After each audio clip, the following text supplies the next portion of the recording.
बिस्मिल्लाहिर्रहमानिर्रहीम। अस्सलाम वालेकुम। आज दिल रकसम नावल की 25वीं एपिसोड है। इसकी सिर्फ 2 एपिसोड बाकी रहती हैं, तो चलिए स्टार्ट करते हैं। डरा क्यों रही हो मुझे, और इतने अच्छे काम के लिए जा रहे हैं हम, जिनका नाम लेना ज़रूरी है क्या? अलीज़े बुत बनी खड़ी अपने सामने खड़ी इज़ना को देखते हुए कहती है, मैं सिर्फ जिनका नाम नहीं ले रही हूँ, मैं तो आपके जिन को देख भी रही हूँ। इज़ना अलीज़े के पीछे हाथ से इशारा करते हुए खुद को पीछे की जानब देखते हुए मुस्कुराते हुए बोलती है। इज़ना के चेहरे की मुस्कुराहट देख अलीज़े अपने हाथों में अपने दुपट्टे को मजबूती से खींच लेती है। इससे इस वक्त पीछे देखने की हिम्मत भी नहीं हो रही थी। देखो, ऐसा कुछ नहीं है। तुम्हें क्या लगता है कि मैं तुम्हारी बात पे डर जाऊंगी? मैं कोई नहीं डरती वरती। इस जिन से उनका नाम लेकर मुझे डराने की कोशिश मत करो। अब अलीज़े को किसी से भी डर नहीं लगता, किसी से भी नहीं। अलीज़े गहरे गहरे सांस लेते हुए अपने कंधे उचकाते हुए पुरसकून से अंदाज में बोलती है। अलीज़े बोलती है और उसके सामने खड़ी इज़ना मुस्कुरा पड़ती है। अगर आपको डर नहीं लगता है तो आप पीछे मुड़कर देख लो ना, पता चल जाएगा आपको डर लगता है कि नहीं लगता। इज़ना अपने दोनों हाथ अपने सीने पर बांधते हुए कंधे उचकाए मुस्कुराते हुए बोलती है, अस्सलाम वालेकुम लाला, कब से इंतज़ार कर रहा था हम सब आपका। अलीज़े के चेहरे पर डर के तासुरात देखते हुए उसके सामने खड़ी इज़ना उसके पीछे की जानब देखते हुए बोलती है, तो तुम्हें क्या लगता है मैं डर जाऊंगी? ऐसे देखो, ऐसे मजाक नहीं करते, और अच्छे काम को करते वक्त बुरे लोगों का नाम भी नहीं लेते। मैं तुमसे बड़ी हूँ, इसलिए तुम्हें समझा रही हूँ, ऐसी बातें मत करो। सच में जिन आ जाएगा तो मसला हो जाएगा। चुप करके गाड़ी में बैठो। अलीज़े के लिए गाड़ी का दरवाज़ा खुद खोलते हुए जल्दी जल्दी में बोलती है। वालेकुम सलाम। अलीज़े के पीछे से भारी भरकम आवाज़ में सलाम का जवाब आता है, जिसे सुनते हुए अलीज़े की आंखें झट से खुली की खुली रह जाती हैं।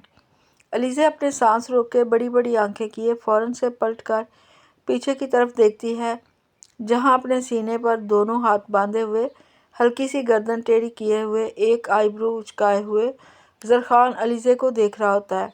और अलीज़े जैसे ज़रख़ान को देखती है, वो फ़ौरन से अपना रुख वापस अपनी गाड़ी की तरफ मोड़ लेती है। लाला, हमको भूख लग रहा है, हम अंदर जा रहा है, आप भी भाभी को लेकर जल्दी आ जाइएगा। ज़्यादा ना डराइएगा, पहले आपके नाम पर सांसें रुक गई हैं इनकी। इज़ना हंसते हुए कहते हुए अलीज़े के सामने से निकल जाती है और वापस हवेली की पिछली सीढ़ियों से गुजरते हुए वो हवेली में दाखिल होती है। मेरी तरफ पलटने की ज़हमत करेंगी आप मेरी जान? ज़रख़ान अलीज़े की पुश्त को देखते हुए नरम लहजे में कहता है। नहीं, मुझे थोड़ा सा काम है, मैं जल्दी से करके आती हूँ, आप जाओ। अलीज़े बिना ज़रख़ान की तरफ देखते हुए अपने हाथ से उसे जाने का इशारा करते खुद जल्दी से गाड़ी की ड्राइविंग सीट की तरफ बढ़ती है, पर 2 कदम आगे बढ़ती ही है कि ज़रख़ान उसकी तरफ लंबा डग बढ़ता आता है।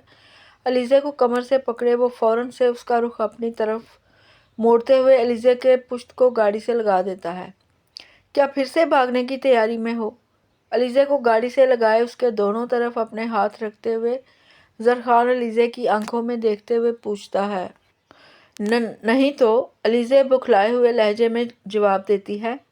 फिर ये सवारी किधर? अलीज़े के चेहरे की बौखलाहट देखते हुए ज़रख़ान उसके चेहरे पर आते बालों को उसके चेहरे से हटाते कान के पीछे करता धीमी सी आवाज़ में पूछता है।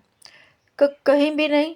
ज़रख़ान के हाथ को अपने चेहरे से फिरता हुआ अपनी गर्दन की तरफ जाता महसूस करती अलीज़े अपने हाथों की मुट्ठियाँ भींचते हुए कहती है, अच्छा, फिर क्या ये सारे पैसे लेकर आज फिर मुर्गी वाले चावल बांटने जा रही हो गरीबों में?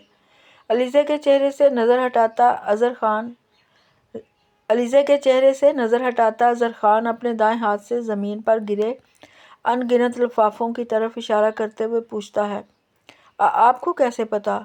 आप भी यही करने का सोच रहे हैं क्या? अलीज़े हैरानगी से बड़ी बड़ी आंखें किए ज़रख़ान की आंखों में देखते हुए बोलती है, शराफत से बताओगी मुझे, या मैं अपने तरीके पर उतर आऊँ? अलीज़े की बात से, उसके चेहरे के तासुरात से ज़रख़ान को साफ पता चल रहा था कि वह झूठ बोल रही है। अपने अल्फाजों पर जोर देते हुए ज़रख़ान उसकी आंखों में आंखें डाले मज़ीद उसके करीब बढ़ता हुआ पूछता है, میں سچی میں بریانی بانٹنے جا رہی تھی، اتنا بڑا گناہ جو کیا ہے، اللہ تعالیٰ سے معافی مانگنے کے لیے جا رہی تھی۔ زرخان کو اپنے بے حد نزدیک آتا دیکھ علیزے اپنی گردن دوسری طرف موڑتے ہوئے دھیمی سی آواز میں بولتی ہے۔ کون سا گناہ؟ زرخان تجسس سے پوچھتا ہے۔ آپ سے شادی کرنے کا، میرا مطلب ہے آپ کا دل دکھانے کا۔ علیزے بولتے بولتے ہی خود رک جاتی ہے اور اپنی بات کا وہ زرخان کی آنکھوں میں دیکھتے ہوئے دوسری بات کرنے لگ جاتی ہے۔ طبیعت خراب ہو گئی ہے کیا؟ علیزے کے ماتھے پر اور اس کی گردن پر ہاتھ رکھے زرخان پریشان حالت میں پوچھتا ہے۔ وہ تو پہلے خراب ہوئی تھی، آپ کو دیکھ کر تو ٹھیک ہو گئی آپ۔ علیزے اپنا گلا کھنکارتے ہوئے زرخان کی آنکھوں میں دیکھتے مسکراتے ہوئے بولتی ہے، جس پر زرخان حیرانگی سے اس کی طرف دیکھتے ہوئے اپنا قدم ایک پیچھے کی طرف اٹھاتا ہے۔ میرے الٹے ہاتھ سے ایک تھپڑ کھا لو گی؟ کیا ہو گیا ہے؟ کیوں ٹھڑک جا رہی ہو؟ زرخان بے حد حیرانگی سے علیزے کو سر سے پیر تک دیکھتے ہوئے بولتا ہے۔ اب آپ میرے شوہر ہیں، آپ سے فلرٹ کروں گی نا، دوسرا شوہر تھوڑی لاؤں گی اس کے لیے۔ اب کی بار علیزے اس کی طرف بڑھتے ہوئے شرارتی انداز میں بولتی ہے۔ تم کسی دوسرے کی طرف دیکھو تو صحیح، اسے کچھ کرنے سے پہلے میں نے تمہارا حشر کر دینا ہے، زرخان کہتا ہے اور علیزے اپنے قدم روکے ڈر کے مارے حلق سے نیچے تھوک اتارنے لگتی ہے۔ شرم نہیں آ رہی ہے آپ کو؟ اپنی بیوی کو مارنے کی دھمکیاں دے رہے ہیں۔ رکیں آپ، میں ابھی تایا ابو کو آپ کی شکایت لگا کر آتی ہوں۔ زرخان کی بات پر علیزے غصے میں بولتے ہوئے جلدی سے اسے کراس کرتی سیڑھیوں کی طرف بڑھنے لگتی ہے۔ شوق سے جاؤ، جیسے جا کر جو بتانا ہے بتا دو، پر ایک بات یاد رکھنا، کمرے میں تمہیں میرے ہی آنا ہے، وہاں مجھ سے تمہیں بچانے کے لیے تمہارے تایا ابو نہیں آئیں گے۔ علیزے کو خود کو کراس کرتا دیکھ زرخان خود گاڑی سے پشت ٹکائے بلند آواز میں بول پڑتا ہے۔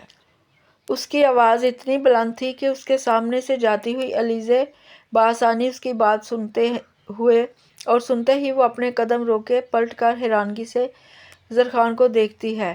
کیا مطلب ہے آپ کی اس بات کا؟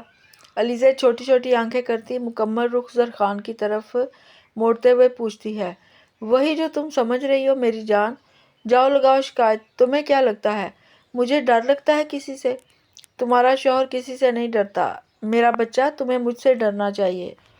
زرخان اپنے سینے پر ہاتھ باندھے ہوئے علیزے کی طرف بڑھتے مسکراتے ہوئے چہرے کے ساتھ اس کو دیکھتے ہوئے کہتا ہے۔ زرخان کو اپنی طرف آتا دیکھ علیزے ایک نظر پیچھے کی طرف دیکھتی ہے، جہاں سیڑھیاں اسے اپنی پہنچ سے اس وقت بہت دور نظر آ رہی تھی۔ بھاگ کر جانا ہے؟ کہاں تک جاؤ گے؟ آخرکار آنا تو تمہیں میرے پاس ہی ہے، میری قید میں، میری باہوں میں، میری دسترس میں۔ کتنا بھاگو گی مجھ سے؟ علیزے کی نظروں کا مرکز سمجھتے ہوئے زرخان جلدی سے اس کا چہرہ چھوٹے سے پکڑے اپنی طرف کرتا اس کی آنکھوں میں آنکھیں ڈالے پوچھتا ہے۔ جتنی دور جا سکتی ہوں اتنی دور جاؤں گی، اور ایک نہیں 1000 کوششیں کروں گی، کسی ایک کوشش میں تو کامیاب ہوں گی میں۔ خان کا ہاتھ اپنی ٹھوڑی سے ہٹاتے ہیں اس کی آنکھوں میں دیکھتے ہوئے کہتی ہے، تو میں کوشش کروں، یہ 1000 کوششیں کرو، پر تم اتنا جان لو، تمہاری ہر کوشش کو ناکام کرنے کے لیے تمہارا یہ شوہر ہے، یہ حاضر رہے گا۔ اس لیے الٹے سیدھے کام کر کر کے اپنی کوششوں کو بیکار مت کرو، جسے کر کر کے تمہیں سکون ملے، تمہارے ساتھ ساتھ مجھے بھی۔ مزید علیزے کی طرف بڑھتے ہوئے اس کے چہرے کو اپنے ہاتھوں میں پیالے نما انداز میں پکڑے اس کی ناک پر اپنے لب رکھتے ہوئے کہتا ہے۔ زرخان کے لمس کو محسوس کرتی علیزے جھٹ سے اپنی آنکھیں بند کر لیتی ہے۔ جب تک آپ میرے پاس مجھے سکون کیسے مل سکتا ہے؟ اپنی آنکھیں کھولیں، بے حد نزدیک اپنے چہرے کے قریب موجود زرخان کے چہرے کو اس کی آنکھوں کو دیکھتے ہوئے علیزے بولتی ہے۔ میرے قریب ہونے سے ہی تمہیں سکون ملے گا، مجھ سے دور جا کر تمہیں سکون ہرگز نہیں ملے گا، یہ لکھ کر لے لو۔ زرخان مسکراتے چہرے کے ساتھ اب علیزے کے گال پر اپنے لب رکھتے ہوئے کہتا ہے۔ اتنی غلط فہمی کیوں ہے آپ کو کہ آپ میرا سکون ہے اور مجھے آپ سے سکون ملے گا؟ آپ جانتے ہیں مجھے آپ سے محبت نہیں ہے، آپ یہ بھی جانتے ہیں مجھے آپ سے نفرت ہے، شدید نفرت ہے۔ میں آپ سے دور جانے کے لیے کچھ بھی کرنے کو تیار ہوں، پھر کیوں ایسی فضول کی باتیں کر رہے ہیں؟ زرخان کے ہاتھوں کو اپنے چہرے سے ہٹاتے ہوئے علیزے تلخ لہجے میں پوچھتی ہے۔ کیونکہ مجھے یقین ہے میں اپنی محبت سے تمہیں دور جانے سے روک سکتا ہوں، تم سے زور زبردستی کر سکتا ہوں، تمہیں زور زبردستی سے حاصل بھی کر سکتا ہوں، پر فائدہ؟ جسم تو سب مرد بآسانی پا سکتے ہیں، مجھے تمہارے جسم سے زیادہ تمہاری روح سے محبت ہے، تمہاری اس معصوم روح سے جو میری چھوٹی چھوٹی سی باتوں پر ڈر جاتی ہے، میرے قریب آنے پر اپنی نظریں جھکائے اپنی سانسیں روک لیتی ہے۔ مجھے محبت ہے اس لڑکی سے، مجھے اپنی محبت پر یقین ہے کہ میں ایک دن اسے اپنی محبت سے حاصل کروں گا، زور زبردستی سے نہیں۔ جب تک وہ خود کو میرے سپرد نہیں کرتی میں اس کے ساتھ زبردستی نہیں کروں گا۔ علیزے کے چہرے کو باغور دیکھتے ہوئے زرخان علیزے کی پیٹ سے ہاتھ گزارتے ہوئے اس کی کمر پر ہاتھ رکھے اسے اپنے سینے سے لگاتے ہوئے کہتا ہے، ٹھیک ہے، کرتی ہوں میں سپرد خود کو آپ کے، کر کے دکھائیں محبت۔ 1 مہینے میں اگر مجھے آپ نے خود سے محبت کروا لی نا تو قسم کھا کے کہتی ہوں پوری زندگی آپ کے ساتھ رہوں گی، ایک بار بھی جانے کی بات نہیں کروں گی۔ لیکن اگر آپ ناکام ہو گئے اس 1 مہینے کے بعد بھی مجھے آپ سے محبت نہیں ہوئی تو آپ مجھے خود اپنی زندگی سے نکال دیں گے، بتائیں منظور ہے؟ زرخان کے سینے سے لگی اور اسے سر اٹھائے اس کی آنکھوں میں دیکھتے ہوئے پوچھتی ہے، جو اس کی بات پر حیرانگی سے اس کی آنکھوں میں دیکھ رہا ہوتا ہے، کیا مطلب ہے تمہاری اس بات کا؟ زرخان حیرانگی سے پوچھتا ہے، یہی کہ 1 مہینے کے لیے میں آپ کو جو کرنا ہے کریں، جس طرح سے مجھے اپنی محبت کا احساس دلا سکتے ہیں دلا دیں، کروا دیں مجھے خود سے محبت۔ اگر 1 مہینے میں بھی مجھے آپ سے محبت نہیں ہوئی نا تو حویلی کے سامنے کے دروازے سے آپ مجھے خود رخصت کریں گے، میں نہیں جاؤں گی، آپ مجھے خود چھوڑ کر آئیں گے، بتائیں منظور ہے؟ ٹھیک ہے، اس پورے مہینے پھر تم میری بیوی بن کر رہو گی، میں 1 مہینے کے لیے آپ کی ہوں، جو بولیں گے وہ کروں گی، نہ بدتمیزی کروں گی، نہ دور جاؤں گی، نہ لڑوں گی، کچھ نہیں کروں گی، الٹا سیدھا جیسے ایک بیوی رہتی ہے اپنے شوہر کے ساتھ ویسے رہوں گی۔ لیکن قسم کھا کے کہتی ہوں اگر مجھے اس مہینے میں محبت نہیں ہوئی آپ سے تو میں اگلے مہینے کے 1 سیکنڈ بھی آپ کے ساتھ نہیں رہوں گی۔ جس دن نیا مہینہ شروع ہوگا میں اسی دن اسی پل آپ کو چھوڑ کر چلی جاؤں گی اور آپ مجھے روکیں گے بھی نہیں، بتائیں منظور ہے آپ کو؟ علیزے سر اٹھائے سرد انداز میں زرخان کی آنکھوں میں دیکھتے ہوئے پوچھتی ہے، ایک پل کے لیے بھی اس کی پلکیں نہیں جھپکتی ہے۔ وہ اٹل انداز میں زرخان کی آنکھوں میں آنکھیں ڈالے پوچھتی ہے، منظور ہے؟ پھر تم بھی ایک بات یاد رکھو، اس پورے مہینے تم میری بیوی ہو، میں جو مرضی کروں گا تمہیں اس سے اعتراض نہیں ہوگا، بتاؤ تمہیں منظور ہے؟ زرخان بھی علیزے کی آنکھوں میں آنکھیں ڈالے اٹل انداز میں پوچھتا ہے، منظور ہے مجھے بھی۔ علیزے اتنا ہی بولتی ہے کہ زرخان اس کے کمر پر رکھے ہاتھ پر گرفت بڑھاتا علیزے کو اپنے سینے میں بھیجتا اسی پر اس کے لبوں پر قابض ہو جاتا ہے۔ زرخان کو اپنے لبوں پر جھکا دیکھ علیزے اسے روکنے کی کوشش نہیں کرتی بلکہ اپنی آنکھیں بند کرتی زرخان میں خود کو سراب کرنے لگتی ہے، وہ ایک بار بھی ایک پل کے لیے بھی اپنے آپ کو چھڑوانے کی کوشش نہیں کرتی۔ علیزے کو پرسکون اپنے حصار میں کھڑا دیکھ زرخان مزید اسے اپنے آپ میں بھیجتا ہوا اس کے لبوں پر مزید اپنی شدت بڑھاتا جاتا ہے۔ آریان بنگلے پر واپس پہنچ چکا تھا، درد سے اس کی حالت اور خراب ہوتی جا رہی تھی، سر میں لگی چوٹ اسے زیادہ تکلیف دے رہی تھی جبکہ کندھا اس کا ہلنے سے انکاری ہو رہا تھا۔ اچانک سے لگنے والی ٹھنڈ میں چوٹ کی وجہ سے وہ بے جان سا محسوس کر رہا تھا خود کو، اس سے پہلے بھی اسے کئی چوٹیں لگی تھی لیکن کبھی وہ خود کو اتنا کمزور محسوس نہیں کرتا تھا، لیکن آج کی چوٹ نے اسے کافی نڈال کر دیا تھا۔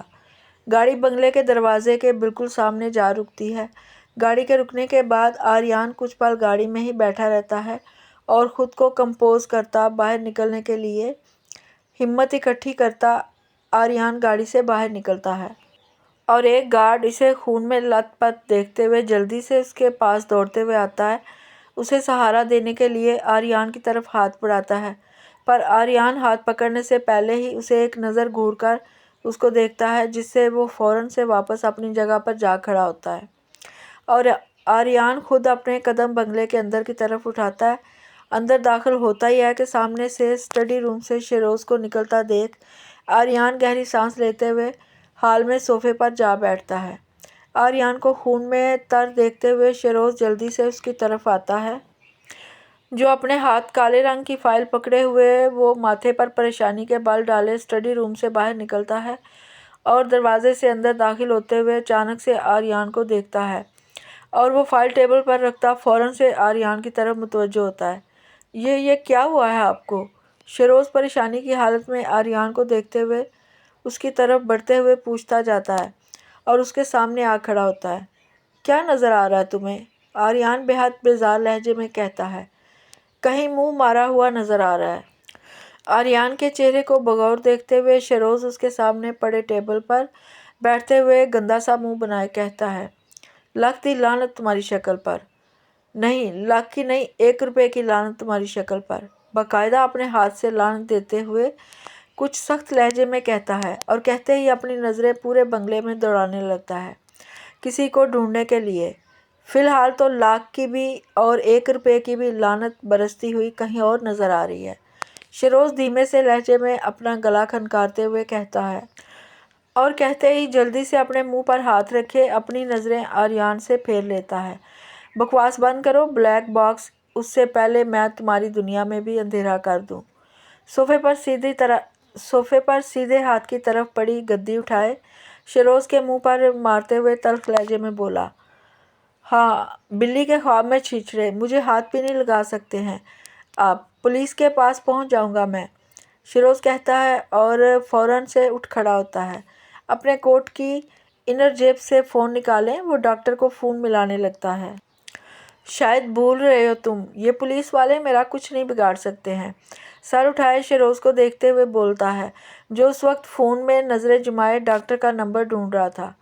फ़िलहाल जितना कुछ आपका बिगड़ गया है इतना काफ़ी है।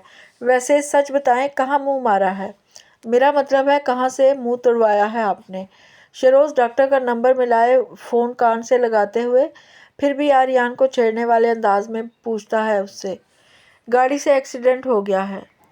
आर्यन बेहद पुरसकून से अंदाज में जवाब देता है जबकि उसे बोलते हुए भी सब बेजारियत महसूस हो रही थी।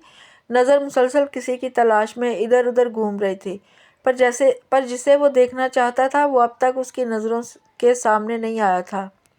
क्यों, आपने उनके पैसे चुराए थे क्या? नहीं, किडनी चुराई थी मैंने उनकी, इसीलिए वो मेरे पीछे हथियार लिए भाग रहे थे। क्यों फजूल के सवाल करके मेरा दिमाग घुमा रहे हो? ये बताओ अमाया कहाँ है? घर पर तो है ना, फिर से चली तो नहीं गई? आर्यन अपने कंधे पर हाथ रखते हुए सीधे होकर बैठने की कोशिश करते हुए पूछता है।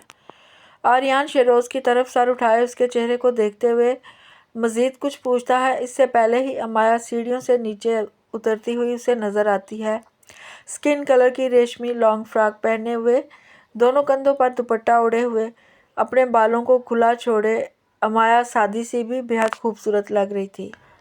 अमाया अभी भी अपने ख्याल में आर्यन के घर में ना होने का सोचते हुए वो सीढ़ियों से उतरते हुए कभी अपने दुपट्टे को तो कभी अपने बालों को ठीक करते हुए नीचे उतरती है। शुरू की कुछ सीढ़ियाँ उतरी ही थी कि उसकी नज़र हाल में शेरोज़ के पीछे सोफे पर बैठे हुए आर्यन पर पड़ती है जो उसे देखता है और बस देखता ही रह जाता है। अमाया की नज़रें भी आर्यन पर थम चुकी थी। आर्यन का चेहरा उसकी बिखरी हालत देखते हुए अमाया हैरानगी से बाकी सीढ़ियाँ उतरती है और कुछ कदम चलती हुई आर्यन की तरफ बढ़ती है। अमाया को आर्यन की तरफ आता देख शेरोज़ उसी वक्त उनके दरमियान से निकले बंगले से बाहर चला जाता है। बंगले से बाहर वो अपनी गाड़ी में सवार होता डॉक्टर को लेने के लिए निकल जाता है। शेरोज़ के जाते ही अमाया मज़ीद कुछ कदम आर्यन की तरफ उठाती है। उसकी बिखरी हालत देख अमाया हैरान रह जाती है। ये क्या हुआ आपको? टूट फूट कैसे गए आप? अमाया हैरानगी से पूछते हुए आर्यन की तरफ बढ़ती है। अमाया को आता देख आर्यन सोफे से पुश्त टिकाता अपना सर भी सोफे की बैक से लगा जाता है और अमाया को बगौर सर से पैर तक देखते हुए पुरसकून से गहरी सांस लेता है। तुमने बद्दुआ दी थी ना, इसलिए ऐसा हुआ मेरे साथ। अपने दोनों हाथ हवा में बुलंद करता आर्यन अपनी हालत की तरफ इशारा करते हुए कहता है, मैं ऐसा क्यों करूँगी? मैंने कुछ नहीं किया। अमाया फ़ौरन से हैरानगी से बौखलाए हुए लहजे में आर्यन के चेहरे को देखते हुए जवाब देती है और मज़ीद एक कदम उसकी तरफ उठाती है। क्योंकि तुम ही तो मुझसे अपना पीछा छुड़वाना चाहती थी। अमाया के चेहरे पर हैरानगी और परेशानी के तासुरात देखते हुए आर्यन सोफे से उठ खड़ा होता है और अमाया की तरफ मुतवज्जो होता है, उसकी तरफ बढ़ने लगता है। हाँ, वो मैं अब भी चाहती हूँ, पर मैं बद्दुआएं नहीं देती हूँ शाह। अमाया की नज़रें आर्यन के कपड़ों की तरफ थीं। वो खून से तर उसके जिस्म से चिपके हुए थे। अमाया कपड़ों को देखती हुई अपने हाथों दुपट्टे को मजबूती से तो पकड़ लेती है। चलो मान लेता हूँ मैं तुम्हारी बात, अब जल्दी से ठीक करो मुझे। अमाया को परेशान होता देख आर्यन उसका बाजू पकड़े उसे अपनी तरफ खींचते ही कहता है, मैं कैसे ठीक करूँ आपको? आर्यन के कपड़ों से नज़र हटाती जल्दी से उसके चेहरे की तरफ देखते हुए हैरानगी से परेशान हालत में पूछती है। अपनी मोहब्बत से अमाया की आंखों में आंखें डाले आर्यन मुस्कुराते हुए कहते हैं, वो दर्द में करा रहा था, उससे दर्द बर्दाश्त नहीं हो रहा था, लेकिन वो फिर भी अमाया को परेशान देखते हुए अपने चेहरे से दर्द के तासुरात छुपाते हुए चेहरे पर मुस्कुराहट सजाए अमाया के चेहरे को देखता रहता है। आर्यन की हालत और उसके चेहरे की मुस्कुराहट अमाया की समझ में नहीं आई थी कि वो क्या रिएक्शन दे। अमाया भी बस खामोश हुई उसके चेहरे की तरफ देखती रहती है। अमाया के परेशान चेहरे को देखते हुए आर्यन उससे अपनी बाहों में कैद करना चाहता था, अपने सीने से लगाकर उसकी परेशानी दूर करना चाहता था, पर अपने आप से आती खून की बदबू, अपने खून से तर कपड़ों से वो अमाया को दूर रखता है। इसलिए ऐसे दोनों बाजुओं से पकड़े अपने सामने खड़ा करता मुस्कुराते हुए उसकी परेशानी को कम करने की कोशिश करता है, जो उसके सर से बहता खून कम होने का नाम नहीं ले रही थी। ये क्या हुआ है आपको? चोट कैसे लगी आपको ये? अमाया आर्यन के सर की तरफ इशारा करते हुए पूछती है। शादी का तोहफा मिला है अभी। जितनी खूबसूरत बीवी मुझे मिली है, तोहफा भी उसी के हिसाब से बड़ा ही मिलना था। अमाया बेहद तजस्सुस से आर्यन की तरफ कदम उठाते हुए पूछती है। आर्यन सोफे पर बैठे अमाया के मुतजस्सिस से सवाल को सुनते हुए बिना कोई जवाब दिए बस उसके चेहरे की तरफ देखता रहता है। क्या कर सकता हूँ? तुम्हारे खान बाबा का जिगरी यार हूँ। अब वो अपने दोस्त को उसकी शादी का तोहफा कोई छोटा मोटा तो दे नहीं सकता था, इसलिए उसने मुझे ऐसा तोहफा दिया। पर खैर कोई नहीं, अब मेरे दोस्त होने के साथ साथ मेरा ससुर भी है, उसे बर्दाश्त करना पड़ेगा। चूँकि मेरी मासूम सी बीवी की, मेरी नन्ही सी जान की इसमें जान बसती है ना। जब तक उसकी जान मेरे में नहीं आती तब तक मुझे ये सब बर्दाश्त तो करना पड़ेगा। आर्यन हल्की सी गर्दन मोड़े सोफे से पुश्त टिकाता अपना सर सोफे की बैक से लगाता अमाया को देखते हुए कहता है, और कहते ही चेहरे पर हल्की सी मुस्कुराहट सजाए खामोशी से अमाया को देखने लगता है, जो उसके सवाल पर अजीब कश्मकश में मुब्तला हो जाती है। मेरे खान बाबा को कुछ करने के बारे में सोचना भी मत। मैं आपके पास हूँ ना, बहुत है। मेरे बाबा तक जाने की ज़रूरत नहीं है आपको। देख लो कैसा तोहफा मिला है मुझे। अमाया की एक बाजू से हाथ हटाता आर्यन अपनी बॉडी की तरफ इशारा करते हुए कहता है, किसने दिया आपको ऐसा तोहफा? अमाया हल्की सी आवाज़ में बेहद मासूमाना अंदाज में पूछती है। तुम्हें क्या लगता है किस में इतनी हिम्मत है कि आर्यन को ऐसा तोहफा दे सके? आर्यन अमाया की दूसरी बाजू से भी हाथ हटाता वापस सोफे की तरफ बढ़ते हुए पूछता है, खान बाबा उन्होंने किया है क्या ये? क्योंकि उन्होंने आपको मारा था, इस दिन भी ये भी उन्होंने किया है। अमाया टूटे हुए आर्यन से नज़रें चुराते हुए कहती है। अमाया की नज़रों को इधर उधर जाता देख आर्यन सोफे से उठने की कोशिश करता है कि अमाया जल्दी से उसके ज़ख्मी कंधे पर हाथ रखे आर्यन को वापस सोफे पर बिठा देती है। आप बैठे रहे ना, उठ क्यों रहे हैं? मैं दूर से भी सुन लूँगी जो आप बोलेंगे, अमाया बौखलाए अंदाज में कहती है। अमाया कहती है और आर्यन वापस सोफे से टेक लगा जाता है और मज़ीद कुछ बोलता उससे पहले शरोज़ उसके लिए डॉक्टर लाए बंगले में दाखिल होता है। डॉक्टर को देखते हुए अमाया जल्दी से आर्यन से दूर होकर खड़ी होती है और डॉक्टर और शरोज़ दोनों उसकी तरफ बढ़ते हैं। डॉक्टर आर्यन को देखते हुए उसकी हालत को देखते हुए जल्दी से उसकी शर्ट उतारते हैं, उसके हर ज़ख्म को बगौर देखते अपना मेडकिट बॉक्स खोलते हैं और उसकी मरहम पट्टी करना शुरू करते हैं। आर्यन के ज़ख्मों को देखते हुए امایا جلدی سے واپس کمرے کی طرف دوڑ کے چلی جاتی ہے۔ امایا کو جاتا دیکھ آریان گہری سانس لیتے ہوئے اپنی مرہم پٹی کروانے لگتا ہے۔ کچھ ہی دیر میں اس کی مرہم پٹی ہو چکی تھی۔ آریان بنا شرٹ کے صوفے پر بیٹھا ہوا تھا کہ ڈاکٹر اسے آخری انجیکشن لگاتے ہوئے دوائی کی پرچی شیروز کو پکڑاتے ہوئے آریان کو سلام کرتے واپس بنگلے سے باہر نکل جاتا ہے اور آریان کے ڈرائیور کے ساتھ وہ بنگلے سے باہر نکلے واپس ہاسپٹل کا رخ کرتے ہیں۔ شیروز آریان کی حالت دیکھتے مزید اسے کچھ نہیں کہتا اور اس کی طرف ہاتھ بڑھاتے ہوئے اسے صوفے سے اٹھانے لگتا ہے، پر آریان اس کا ہاتھ دیکھتے ہوئے اس کے ہاتھ پر ہاتھ مارے ہاتھ پیچھے کرتا خود صوفے سے اٹھے سیڑھیوں سے اوپر اپنے کمرے کا رخ کرتا ہے۔